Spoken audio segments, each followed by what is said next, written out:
প্রিয় সহকর্মীবৃন্দ, একটু আগে আমাদের দলের মহাসচিব সাহেব উনি ওনার বক্তব্য বলেছেন, দেশের সামগ্রিক প্রেক্ষাপটে নির্বাচনের বিষয়ে বলেছেন। বর্তমান যে যে ইন্টারিম গভর্নমেন্ট, অন্তর্বর্তীকালীন সরকার, এই সরকার সম্পর্কে উনি সংক্ষিপ্তভাবে তুলে ধরেছেন। প্রিয় সহকর্মীবৃন্দ, প্রিয় কাউন্সিলর বৃন্দ, প্রিয় উপস্থিত ভাই ও বোনেরা, আজকে আজকে বাংলাদেশ স্বৈরাচার মুক্ত হয়েছে। স্বৈরাচার মুক্ত হওয়ার পরে একটি অন্তর্বর্তীকালীন সরকার বর্তমানে দেশ পরিচালনা করছে।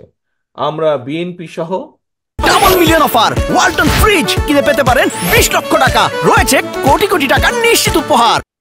সকল রাজনৈতিক দল যারা স্বৈরাচার বিরোধী আন্দোলনে ভূমিকা রেখেছিলাম, যারা স্বৈরাচারী ভূমিকা আন্দোলনে এগিয়ে এসেছিল, এগিয়ে নিয়ে গেছিল আন্দোলনকে, সেই সকল রাজনৈতিক দল মিলে বাংলাদেশের মানুষের সমর্থন নিয়ে এই কালীন সরকারকে আমরা সমর্থন দিচ্ছি।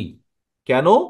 কারণ যেই অধিকার আদায়ের দাবিতে বাংলাদেশের মানুষ গত এক যুগেরও বেশি সময় ধরে বিএনপি সহ বিভিন্ন রাজনৈতিক দলের নেতৃত্বে, আন্দোলনকারী গণতন্ত্রী বিশ্বাসী বিভিন্ন রাজনৈতিক দলের নেতৃত্বে আন্দোলন পরিচালনা করছিল মানুষের অধিকার প্রতিষ্ঠার জন্য, রাজনীতিতে অধিকার প্রতিষ্ঠার জন্য, কথা বলার অধিকার প্রতিষ্ঠার জন্য, মানুষের মুক্তি, অর্থনৈতিক মুক্তি অর্জনের অধিকার প্রতিষ্ঠা করার জন্য, সেই লক্ষ্যকে বাস্তবায়নের লক্ষ্যে নির্বাচন প্রয়োজন। দেশের মানুষের ক্ষমতা দেশের মানুষের হাতে ফিরিয়ে দেওয়ার লক্ষ্যেই নির্বাচন প্রয়োজন, এবং এই জন্যই অন্তর্বর্তীকালীন সরকারের মূল দায়িত্ব। হ্যাঁ, এখন এসেছে সংস্কারের বিষয়। প্রিয় ভাই বোনেরা, আপনারা সকলেই ওয়াকেফাল আছেন, দেশের মানুষ ওয়াকেফাল আছে যে বাংলাদেশ জাতীয়তাবাদী দল এই 1 মাস আগে নয়, 2 মাস আগে নয়, 3 মাস আগেও নয়, আজকে থেকে প্রায় 2 বছর আগে আমরা বাংলাদেশের এবং দেশের মানুষের উন্নয়নের জন্য 31 দফার একটি সংস্কার প্রস্তাব দিয়েছি। আজকে অনেক ব্যক্তি বা সংগঠন সংস্কারের কথা বলছে।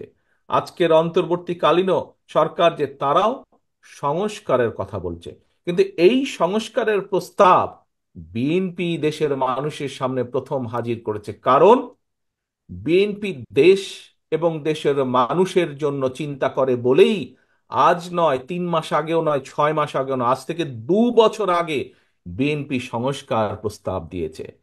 কিন্তু প্রিয় সহকর্মীবৃন্দ, এই সংস্কার প্রস্তাব এটি যে কোনো সাধারণ মানুষ বোঝে।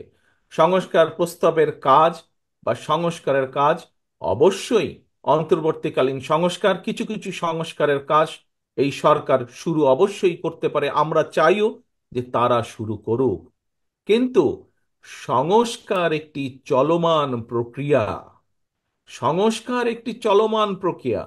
একজন শুরু করবে, বাকিরা তাকে, সেই সংস্কারকে তারা চলমান রেখে সামনে নিয়ে যাবে। কারণ দেশের মানুষের চাহিদার সাথে সামঞ্জস্য রেখে পর্যায়ক্রমিকভাবে সংস্কার পরিবর্তিত হবে সময়ে সময়ে। এখন প্রিয় ভাই বোনেরা, যেই কথাটি আমি বলছিলাম যে আজ আমরা কেন এখানে একত্রিত হয়েছি, আমরা ভোট প্রক্রিয়ার মাধ্যমে সঠিক নেতৃত্ব বাছাই করে নিব, যারা দলকে সুসংগঠিত করবে, যারা দলের নেতাকর্মীদের স্বার্থ দেখবে, যারা দলের আদর্শ নীতিকে মানুষের মাঝে নিয়ে যাবে, প্রতিষ্ঠিত করবে, যারা সত্যিকারভাবে রাজনৈতিক ভিত্তিরূপে দলকে গড়ে তুলবে। ঠিক একইভাবে আজ যখন দেশে আজ যদি দেশে একটি সত্যিকার নিরপেক্ষ নির্বাচন অনুষ্ঠিত করতে পারে এই অন্তর্বর্তীকালীন সরকার, তাহলে প্রকৃত নির্বাচনের মাধ্যমে যেই ব্যক্তিগুলো নির্বাচিত হয়ে সেই সংসদে গিয়ে বসবে, সেই ব্যক্তিগুলো তখন এই দেশের মানুষের সত্যিকার যেই প্রয়োজন, এই দেশের মানুষের সত্যিকার যেই চাওয়া, সেইগুলো নিয়ে তারা সংসদে আলোচনা করবে, এই এবং তার ভিত্তিতে তারা বাস্তবতার নিরিখে পদক্ষেপ গ্রহণ করবে। আজকে নির্বাচন হলে দেশে কেন আমরা নির্বাচন চাইছি, বারে বারে বিএনপি সহ বিভিন্ন রাজনৈতিক দল কেন নির্বাচনের কথা বলছে, কারণ এই জন্যই নির্বাচনের কথা বলছে। আমরা বিশ্বাস করি, আমরা মনে করি যে এই যে আজকের যে ইন্টারিম গভর্নমেন্ট, অন্তর্বর্তীকালীন সরকার, এই সরকার আমরা বিশ্বাস করতে চাই যে তারা একটি নিরপেক্ষ নির্বাচন দিতে সক্ষম হবে। এবং একটি নিরপেক্ষ নির্বাচন তারা দিতে সক্ষম হলেই একমাত্র সেই প্রকৃত ব্যক্তিগুলো নির্বাচিত হয়ে আসতে পারবে যারা সত্যিকারভাবে জনগণের কথা বলবে, যারা সত্যিকারভাবে জনগণের স্বার্থ নিয়ে চিন্তা করবে।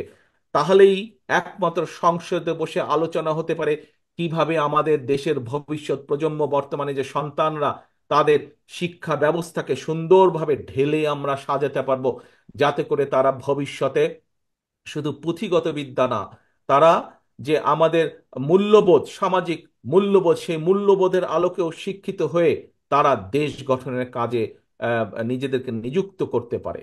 আজকে যদি নির্বাচনের, একটি নিরপেক্ষ নির্বাচনের মাধ্যমে প্রকৃতভাবে জনপ্রতিনিধি নির্বাচিত হয়ে আসে, তাহলে সেই জনপ্রতিনিধিরা সংসদে বসে আলোচনা করে সিদ্ধান্ত নিতে পারবে কিভাবে দেশের মানুষের স্বাস্থ্য সুবিধা বৃদ্ধি করা যায়, কিভাবে হাসপাতালগুলোতে, বিভিন্ন চিকিৎসালয়গুলোতে মানুষের স্বাস্থ্য সুবিধা নিশ্চিত করা যায়, কিভাবে তাদেরকে বেশি স্বাস্থ্য সেবা দেওয়া যায়।